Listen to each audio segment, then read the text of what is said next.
School విద్యార్థులతో వెళ్తున్న బస్సుపై ఓ వ్యక్తులు దాడికి పాల్పడ్డారు. మహబూబాబాద్ జిల్లా డోర్నకల్ మండలం చిలుకోడు గ్రామ శివార్లోని చప్లతండా వద్ద ఈ ఘటన జరిగింది. మోడల్ స్కూల్ విద్యార్థులతో వెళ్తున్న ఆర్టీసీ బస్సుపై బీర్సీసాతో గుర్తు తెలియని వ్యక్తులు దాడి చేశారు. ఈ ఘటనలతో ఒక్కసారిగా విద్యార్థులు భయాందోళనకు గురయ్యారు.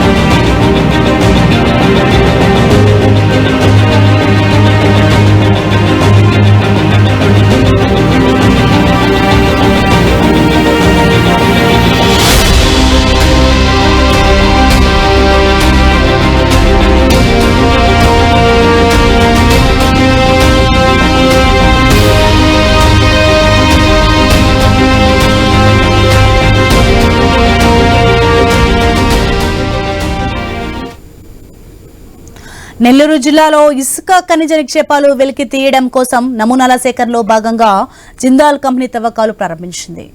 కంపోజిట్ అనుమతులు తీసుకుని లింగసముద్ర మండలంలోని జంగంరెడ్డి కండ్రికర చెరువు రాజుపాలెంలో డ్రిల్లింగ్ ద్వారా శాంపిల్ సేకరిస్తున్నారు. లింగసముద్రం వలేటివారిపాలెంలో మండలాల్లో నాణ్యమైన ఇనుప ఖనిజ నిక్షేపాలు ఉన్నట్టు నేషనల్ జియోగ్రాఫికల్ సర్వే ద్వారా గుర్తించింది ప్రభుత్వం. 2023లో అప్పటి ప్రభుత్వం డ్రిల్లింగ్ పనులకు అనుమతులు మంజూరు చేసింది.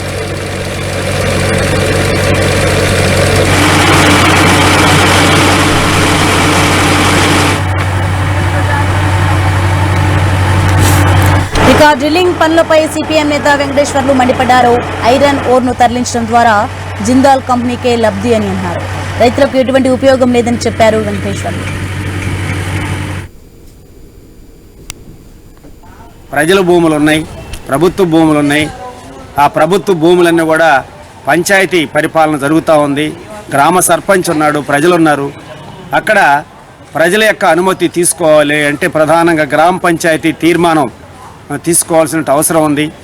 అందులో గ్రామ పంచాయతీ తీర్మానం లేకుండానే ప్రజల అభిప్రాయాలను పరిగణలోకి తీసుకోకుండానే అధికారులు ప్రభుత్వాన్ని ఆ విధంగా ఇద్దరు కలిసి చేయటం అనేది అది సరైనది కాదు.